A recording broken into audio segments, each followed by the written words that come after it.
You think the first 30 minutes after you wake up don't matter. You're wrong. And I'm not speaking to you as some distant philosopher from 2,000 years ago. I'm speaking to you as someone who commanded armies, ruled an empire, and still woke up most mornings feeling the same weight you do. That crushing feeling that today might break you. That voice whispering you're not enough. I know it intimately. Let me tell you what I discovered on the coldest morning of my life, when I was 17 years old and my father had just died. I woke up in a palace, surrounded by servants, draped in silk, and I felt completely hollow. Empty. Like someone had scooped out my insides. And the very first thing I did, the absolute first thing, was reach for distraction. I called for entertainers, musicians. I filled the room with noise because I couldn't stand the silence of my own thoughts. That morning set a pattern that nearly destroyed me. For months, I ran from myself every single morning, and my days reflected that chaos. I made terrible decisions. I snapped at people I loved. I felt like a stranger in my own skin. The morning was wrecking my entire existence, and I didn't even see it. Here's what nobody tells you. The morning isn't just the start of your day. It's the foundation of your entire life. The first thoughts you think, the first actions you take, they're not neutral. They're setting the frequency for everything that follows. And most people, without knowing it, are destroying themselves before breakfast. I learned this the hard way, through years of suffering, through watching myself fail again and again, until I finally understood what I was doing wrong. And now I'm going to share with you what saved me, not as a lecture, not as someone who has it all figured out, but as someone who has walked through the fire and found a way to stop burning. Because right now, in this very moment, you're probably doing something in your morning that's sabotaging your peace, your focus, your entire day. And you don't even realize it. You think it's normal. Everyone does it, right? But what if I told you that this one thing, this seemingly innocent habit, is the reason you feel overwhelmed by 10 in the morning, the reason you can't focus, the reason you feel like you're constantly playing catch-up with your own life? Stay with me, because what I'm about to share isn't just philosophy. It's the difference between living your life and being lived by it. And I promise you, by the end of this, you'll see your mornings and yourself completely differently. So what is this thing? What are you doing that's wrecking everything? You're checking your messages, your emails, your news, your social feeds. You're downloading the world's anxiety directly into your consciousness before you've even said good morning to yourself. I see you nodding. You know exactly what I'm talking about because you did it this morning, didn't you? Maybe you're even doing it right now, half watching this while scrolling through something else. That's how deep this pattern runs. Let me paint you a picture of what this actually means. Imagine your mind is a still, clear pool of water at dawn, perfectly calm, full of potential. This is your natural state when you wake up. Your consciousness is fresh, unburdened, open. This is the most precious resource you have. This is where creativity lives, where wisdom whispers, where you can actually hear yourself think. Now imagine taking a bucket of mud, rocks, garbage, other people's problems, their opinions, their fears, their rage, their manufactured crises, and just dumping it all into that pool, immediately, before you've taken 3 full breaths. What happens to that water? It becomes clouded, murky, disturbed, unusable. That's what you're doing to your mind. Every single morning, when I finally realized this, I was about 25 years old. I'd been emperor for a few years, and I was drowning, absolutely drowning. I would wake up and immediately be bombarded with reports. Crises, problems from every corner of the empire. Someone needed a decision. Someone was angry. Something was on fire, literally or metaphorically. And I thought this was just what it meant to be responsible, to be important, to matter. I was exhausted before noon every single day. I was reactive, not responsive. I was making decisions from a place of anxiety, not wisdom. And my life felt like it was happening to me, not through me. One morning, something inside me just snapped. Not in a breakdown way, in a breakthrough way. I woke up and thought, what if I just didn't? What if I gave myself 1 hour, just one sacred hour, before I let the world in? My advisors thought I was insane. The empire doesn't wait, they said. Your enemies don't sleep in, they said. Every moment you're not responding is a moment you're falling behind. But I did it anyway. And that single decision changed everything. That first morning, I sat in silence. Just me. No reports, no servants, no noise. And you know what happened? Nothing exploded. The empire didn't collapse. But something inside me settled. For the first time in years, I felt like I was standing on solid ground. I started to think my own thoughts, not reactions to other people's thoughts, not responses to crises, but actual original thinking, ideas, reflections, questions. I reconnected with myself. I remembered who I was underneath all the roles and responsibilities. And here's what's crucial. When I finally did engage with the day's challenges, I was different, clearer, calmer, more creative. I could see solutions I'd been blind to before. I could respond instead of react. I had access to wisdom that anxiety had been blocking. The quality of my entire day transformed, not because the problems got easier, but because I got stronger. Now, I know what you're thinking. You're thinking, Marcus, that's great for you. You were an emperor. You had power. You could make that choice. But I have a boss. I have responsibilities. I have people who need me. I can't just ignore the world for an hour. And I'm going to tell you something that might sound harsh, but it's true. That's a story you're telling yourself to avoid change. Because the truth is, you do have power. You have more power than you think. The question is whether you're willing to use it. Nobody is making you check your phone the moment you open your eyes. That's a choice you're making. And yes, it's a habit. It feels automatic. But every habit started with a choice. And every habit can be changed with a different choice. Think about it this way. If you had a physical wound, an open cut on your arm, would you immediately rub dirt into it first thing in the morning? Would you press broken glass against it? Of course not. You'd protect it, clean it, give it space to heal. But that's exactly what you're doing with your mind. Your consciousness is sensitive, vulnerable. It needs protection, especially in those first precious moments when you're most open, most impressionable. And instead of protecting it, you're wounding it on purpose. Every notification is a demand on your attention. Every news headline is an injection of someone else's crisis. Every message is a hook pulling you away from yourself. And you're volunteering for this violence against your own peace. Here's what I want you to understand deeply. You are not being virtuous by being immediately available to everyone.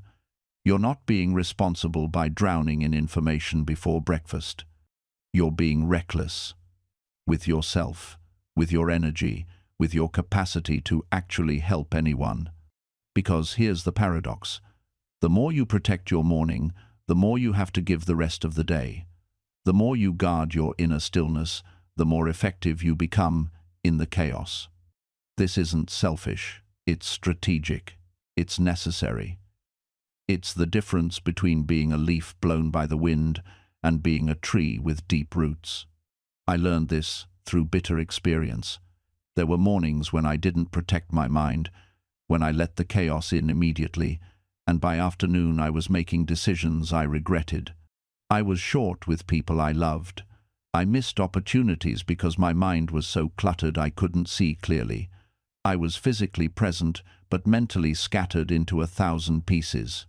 And there were mornings when I did protect that sacred time, when I insisted on silence and stillness first, and those days felt completely different.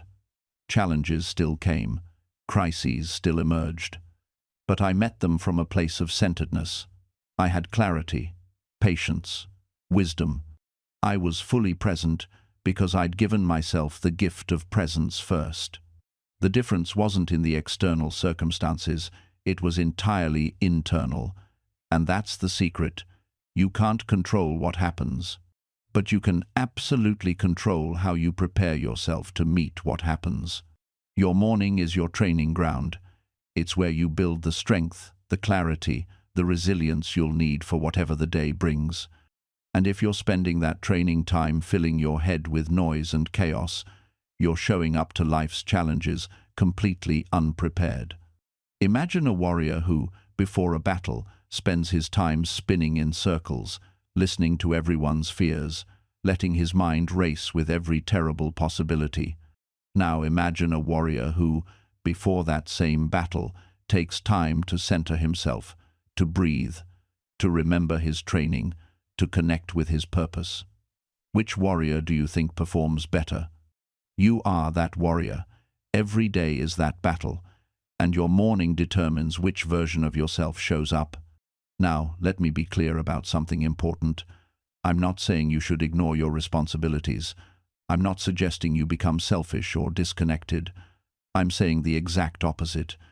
I'm saying that protecting your morning peace is the most responsible thing you can do, because it's only from that place of inner stability that you can actually be helpful, present, and effective for others. When you're scattered, you spread anxiety. When you're centered, you spread calm. The world has enough chaos. What it desperately needs is people who've done the inner work to remain steady in the storm. And that work begins with how you treat your first waking moments. So here's what I did, and what I'm inviting you to do. I created what I called a morning sanctuary, not a physical place, though that helps, but a mental commitment, a sacred boundary. The first hour of my day belonged to me, not to the empire, not to problems, not to other people's urgencies, to me. In that hour, I didn't consume. I created, I reflected, I wrote. I thought deeply about my values, my principles, the kind of person I wanted to be. I asked myself hard questions. I faced uncomfortable truths. I reconnected with what mattered most. Sometimes I would read, but only texts that elevated my thinking, not news that scattered it. Sometimes I would sit in complete silence and just breathe. Sometimes I would write in my journal, having conversations with myself about life's big questions. And slowly, over time, this practice transformed me. I became more patient, more creative, more resilient, more myself. The chaos of ruling an empire didn't decrease. If anything, it increased, but my capacity to meet it with wisdom expanded dramatically. This is what's available to you. Not someday. Not when your life calms down. Right now. Starting tomorrow morning. Actually, starting tonight, when you make the decision about what tomorrow morning will look like. Because here's the thing about mornings. They're gifts. Every single one is a fresh start, a do-over, a chance to begin again. But most people waste this gift by immediately returning to the same patterns that made them miserable yesterday. You don't have to do that. You have a choice, and that choice is so much simpler than you think. It's not about adding 100 new habits or becoming someone you're not. It's about subtraction. About removing the one poison that's contaminating everything else. Stop filling your mind with chaos first thing. That's it. That's the whole thing. Stop it.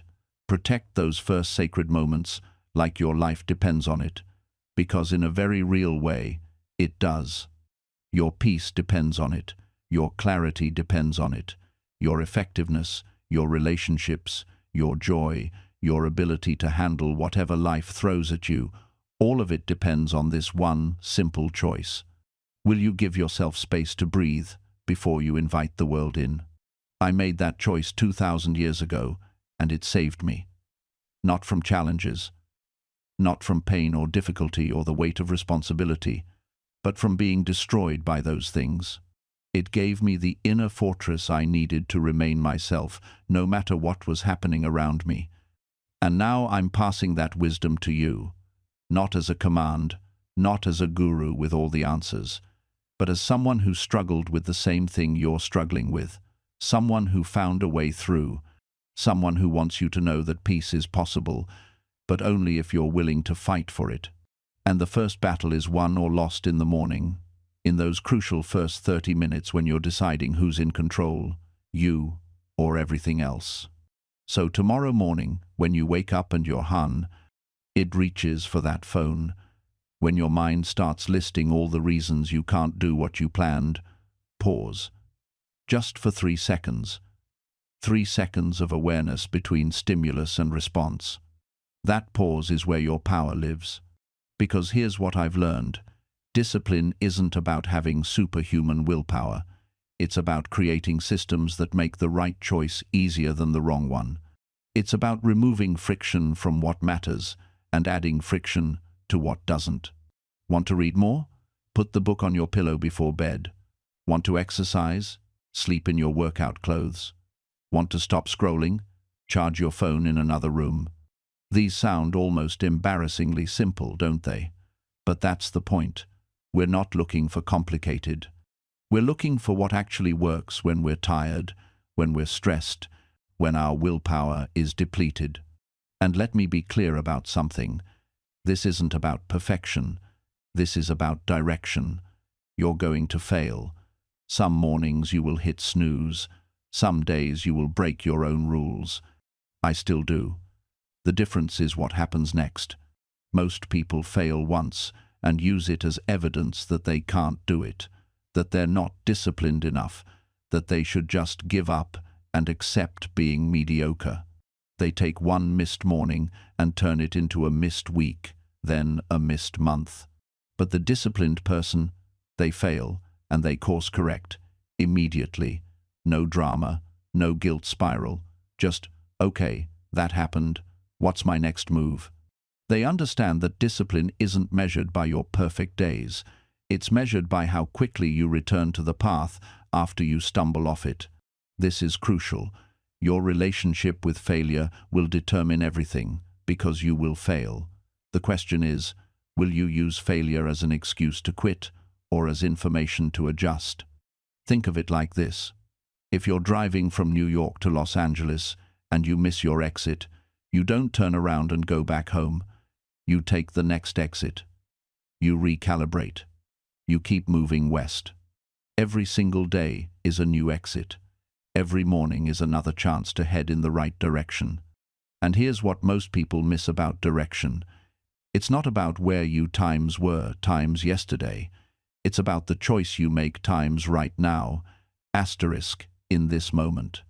I see people paralyzed by their past decisions. They took the wrong exit 5 miles back, so they figure the whole journey is ruined. They've been heading north for so long that turning west feels like admitting defeat. Like somehow changing direction means all those previous miles were wasted. But that's not how roads work. That's not how life works. Every single choice you've made up until this moment has brought you here to this exact point where you can choose differently. The past isn't your prison, it's your education. Those wrong turns? They taught you what west times isn't asterisk. Those dead ends? They showed you paths that don't serve you. You don't have to keep driving in the same direction just because you've been going that way for years. You don't have to finish the journey you started if you've discovered it's taking you somewhere you don't want to go. The people who make you feel guilty about changing course, they're not riding in your vehicle. They're not paying for your gas. They're not living with the consequences of where you end up. So, why are you letting their opinions dictate your navigation? I've watched people spend decades on the wrong highway because they were too proud to admit they'd been going the wrong way. I've seen brilliant minds waste their potential pursuing someone else's definition of success because changing direction felt like failure. But changing direction isn't failure. It's consciousness. It's growth. It's the fundamental difference between living deliberately and merely existing on autopilot. West is always available to you.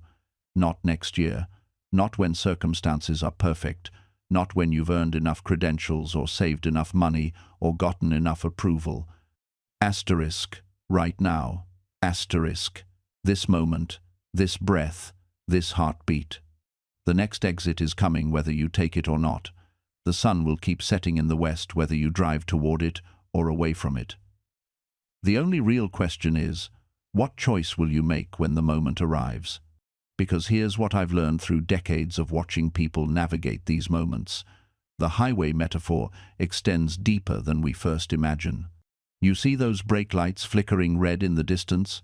That's someone making a micro-decision, hesitating. Every single driver on that highway is running their own internal calculations: stay or go, commit or retreat, endure or change. And the vast majority? They stay in their lane, not because it's better, but because changing lanes requires a burst of energy, a moment of vulnerability, a brief surrender of momentum. We are animals of inertia. This isn't poetic language, it's physics applied to human psychology. A body in motion stays in motion. A life in repetition stays in repetition. Breaking that pattern demands force. It demands intention. So when you feel that resistance, that gravitational pull keeping you locked in your current trajectory, understand, that's not a sign you're making the wrong choice. That's just inertia doing what inertia does. It's neutral. It has no opinion about whether your current path serves you or destroys you. It simply is. The question becomes, are you going to apply the force necessary to overcome it? I think about the people I've known who waited too long.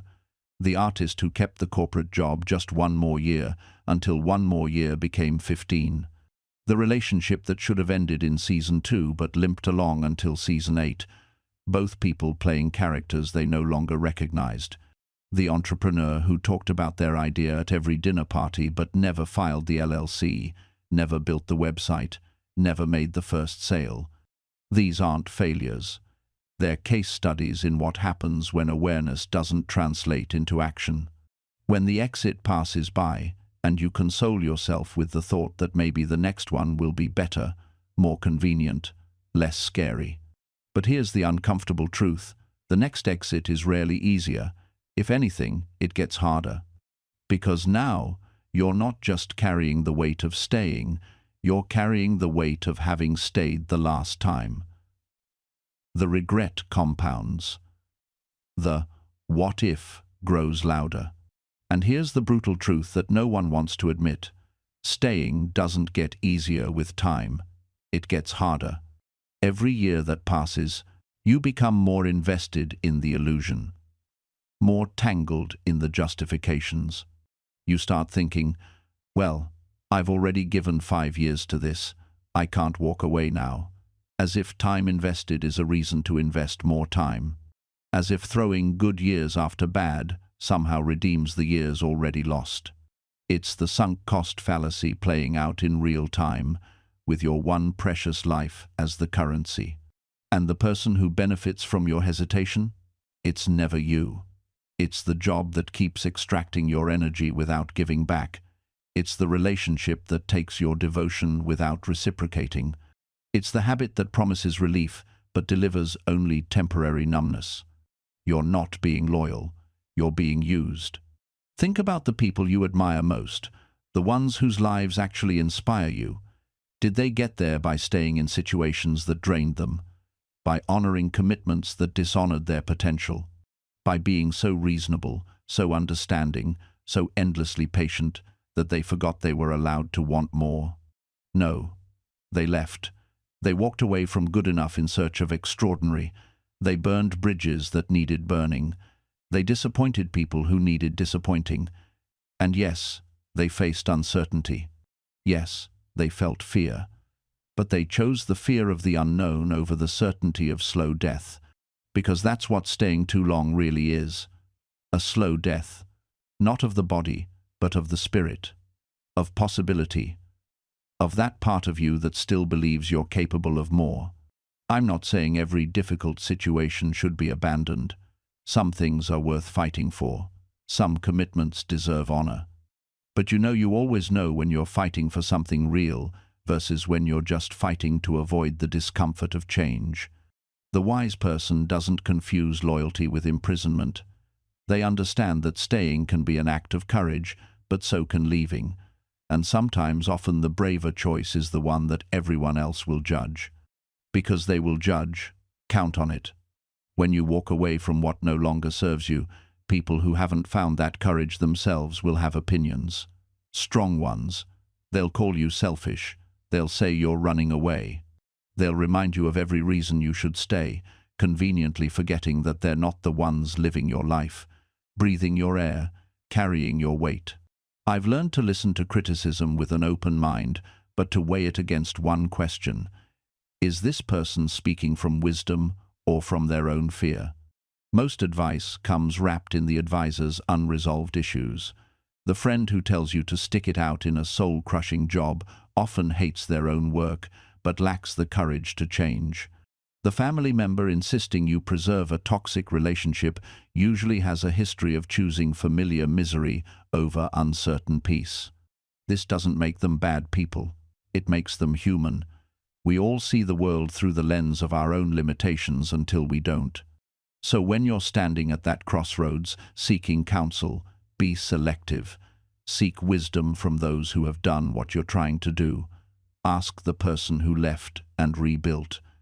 Listen to someone who chose the harder right over the easier wrong and lived to tell about it.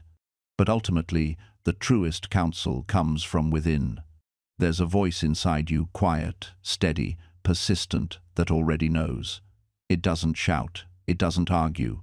It simply repeats the truth, over and over, waiting for you to listen.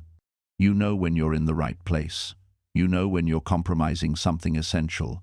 You know the difference between temporary difficulty and permanent misalignment. The tragedy is that most people spend their entire lives drowning out that voice.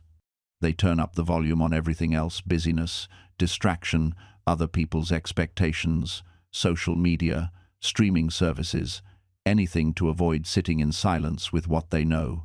Because knowing requires action, and action requires courage, and courage is uncomfortable. So they choose the comfort of confusion. They pretend not to know.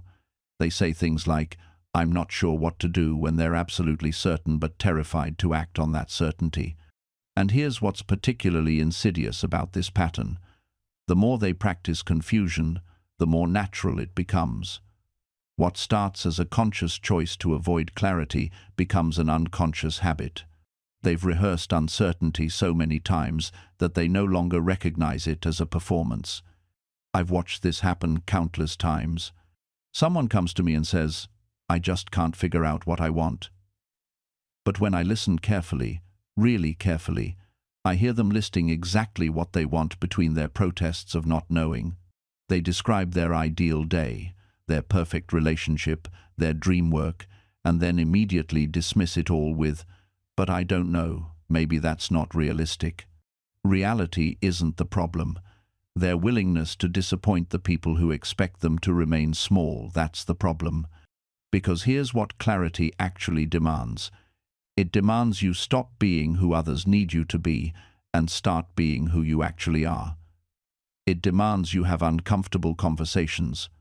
It demands you make decisions that might hurt feelings, including your own outdated version of yourself, who finds identity in struggle and confusion. Think about the last time you were genuinely confused about something important, not pretending, but truly unable to see the path forward. If you're honest, those moments are rare. Most of the time you know. You know which relationship isn't working. You know which job drains your soul. You know which habits are slowly destroying you. But knowing means you can no longer play the victim of circumstance. Knowing means you're now responsible for what happens next. And responsibility, real responsibility, is terrifying because it strips away every excuse you've been using to explain why your life looks the way it does. So people choose to workshop their confusion instead. They talk about it endlessly. They journal about it. They hire coaches to help them find clarity. But what they're really hiring is someone to witness their performance of not knowing, to validate that yes, life is so very complicated and confusing. Meanwhile, the truth sits there waiting, patient, clear, obvious. The question isn't, what should I do? The question is, am I brave enough to do what I already know I should do? And here's what I learned in the quiet hours of the night, when the palace was still and the weight of the empire pressed down on my chest. Courage isn't the absence of fear, it's the acceptance of it. I was terrified, almost every day, terrified of making the wrong decision, terrified of leading my legions to disaster, terrified of failing the people who depended on me. The weight of those fears could have crushed me, should have crushed me, by all rights. But I learned something the philosophers never quite say plainly enough. Fear is information, not instruction. When you feel fear before a difficult conversation, before a hard choice, before doing what you know is right, that fear is telling you something important is at stake. It's telling you this matters. It's telling you you're alive. But it's not telling you to stop. I watched senators freeze in the face of their own conscience. Good men, intelligent men, who knew what was right but couldn't move because the fear paralyzed them. They waited for the fear to pass before they would act. They're still waiting. Some of them died waiting. The fear doesn't pass. You pass through it. You do the thing while afraid. You have the conversation while your heart pounds. You make the decision while your hands shake. You tell the truth while your voice trembles. And something miraculous happens. The fear doesn't destroy you. It doesn't even stop you. You discover you're stronger than the fear. Not because you conquered it, but because you moved forward with it, sitting right there on your shoulder, whispering its worst predictions in your ear. I stood on battlefields where I was terrified. I made decisions in the Senate where I felt completely inadequate. I confronted corruption in my own government, while part of me screamed to look away, to let someone else handle it, to preserve my comfort and safety. Every time, every single time moving forward, despite the fear, was the thing that freed me from it. Not before, during. You want to know the real question? Here it is. What price are you willing to pay for your own respect? Because that's what this is really about. Not someone else's approval. Not the validation of strangers who couldn't care less about you tomorrow, but the ability to look at yourself in the mirror and recognize the person staring back. Most people never answer that question honestly. They tell themselves they value integrity, but they've never tested it against anything that mattered. They say they'd stand up for what's right, but they've never actually had to sacrifice anything to do it. I'm going to tell you something uncomfortable. You already know what you should do in every situation where this comes up. You always know. That voice in the back of your mind, the one you're so good at ignoring, it knows. It's been telling you all along. When your friend is being torn apart by gossip and you stay silent to protect your own social standing, you knew. When you laugh at the joke that demeans someone just to fit in with the group, you knew. When you watch someone struggle and you walk past because helping would be inconvenient, you knew. The problem isn't information. It's not that you need someone to explain to you what the right thing is. The problem is courage. The problem is that you've become an expert at negotiating with your own conscience, at finding reasons why this time, just this once, it's okay to be less than who you claim to be. And here's what happens with that pattern. It compounds. Each time you make that compromise, the next one becomes easier. Each time you choose comfort over character, you're training yourself. You're building the habit of being someone who folds when it matters. You think you're preserving your peace. You think you're being strategic, saving your energy for battles that really count. But you're actually doing something much worse. You're teaching yourself that you can't be trusted. Because on some level, you know that when the moment came, you chose the easier path. And that knowledge doesn't just disappear. It sits there, quietly eroding your confidence, your self-respect, your sense of who you actually are. This is why people who constantly compromise their values are often the most anxious. Not because external things are going wrong, but because internally there's a war happening. The person they want to be is at odds with the person they keep choosing to be. And you can feel that.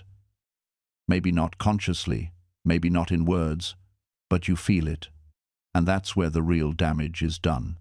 Because the moment you start to feel that someone's words don't match their energy, you begin to guard yourself. You start to question, not out loud, not at first, but inside. You replay conversations, you look for patterns, you wonder if you're imagining things. And they feel that too. They feel you pulling back, even if just slightly. And instead of addressing it, instead of owning it, they often double down on the performance.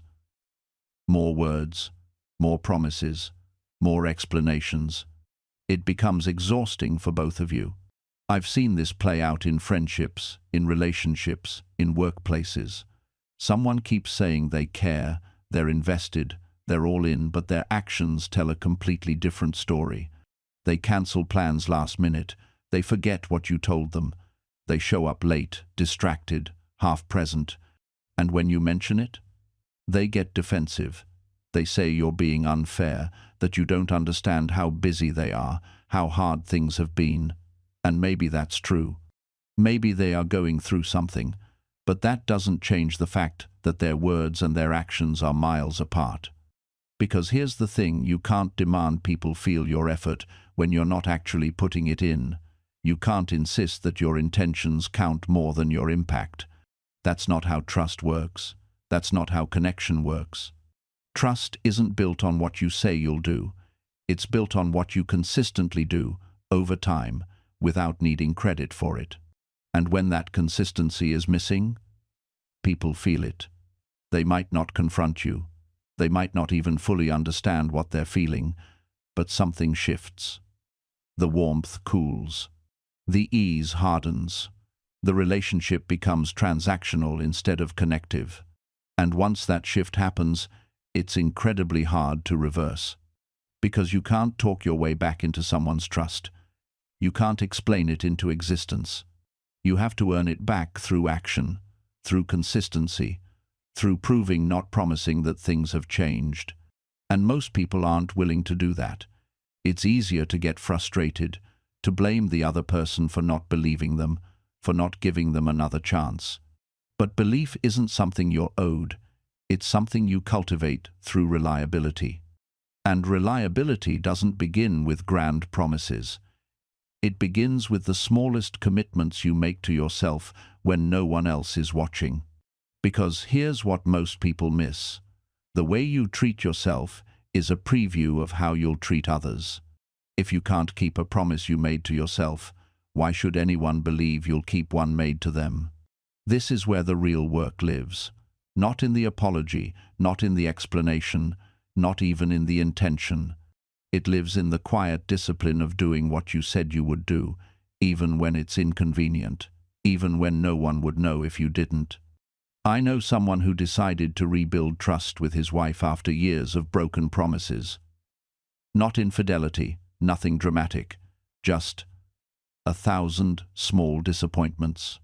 He'd say he'd be home by 6. He'd arrive at 8. He'd promise to help with the kids' homework. He'd be too tired.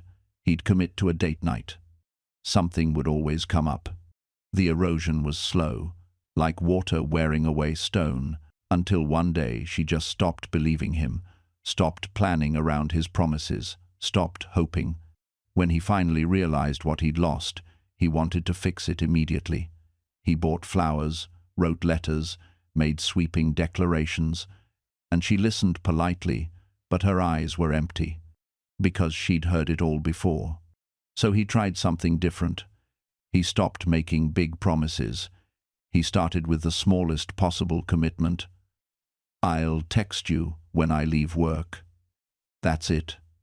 No grand gesture, just a text. And he did it every single day, for weeks. Then he added another small promise. I'll put my phone away during dinner. And he kept that one too. Month by month, he built a new structure, not out of words, but out of repeated actions. Small, boring, utterly unsexy actions, the kind that don't make for good stories or social media posts. But slowly, something shifted. Not in what he said, but in how she listened. The skepticism in her eyes began to soften, not because he convinced her, because he showed her, through the accumulation of 1,000 tiny reliabilities, that he was someone different now. That's the path. Not the shortcut you want, but the one that actually leads somewhere. Because trust isn't rebuilt in the moments when it's easy to be trustworthy. It's rebuilt in the moments when it would be easier not to be. When you're tired. When no one would know. When the old version of you would have let it slide. Those are the moments that matter. Those are the bricks you're laying, one at a time, building something that can actually hold weight. And let me tell you what happens next. This is the part nobody talks about. After you start building these new patterns, after you've got some momentum, life is going to throw you a curveball specifically designed to test whether this change is real or just another phase. Maybe it's a crisis. Maybe it's an opportunity that looks like your old life wrapped in a bow. Maybe it's someone from your past showing up, reminding you of who you used to be, making the old patterns seem comfortable again. This is the universe checking your work. This is the exam. And here's what I've learned through every single test. The person you're becoming doesn't abandon ship when things get hard. The old you? That person had an escape plan for every commitment. That person kept one foot out the door. But this new version you're building? This one stays. Not because it's easy. Because it understands that staying is what makes it real. I remember a moment, about 8 months into my sobriety, when everything seemed to fall apart at once. Lost a client I'd counted on, had a relationship end, got news that shook my entire sense of what I thought my future looked like. And in that moment, I felt it, that old pull, that voice saying, "You know what would make this easier? You know what would take the edge off?" And I sat there, and I let myself feel how much I wanted it. I didn't pretend the craving wasn't there. I didn't play the hero in my own mind. I just sat with the truth. Part of me still wanted the easy way out. But then I asked myself a different question. Not, what do I want right now? But, what does the person I'm becoming do in this moment? And that person didn't run. That person felt the pain, acknowledged it, and then got up the next morning and did the work anyway. That's when I knew the change was real. Not when things were going well, when they fell apart and I stayed anyway. Because real transformation isn't about never struggling. It's about struggling and not going back to who you were. It's about standing in the fire and coming out the other side with your new identity intact. You're going to have those moments where it feels like it would be so much easier to just go back, to be the person everyone remembers, to slip into those comfortable old patterns that don't ask as much of you. And in those moments, you've got to remember why you started.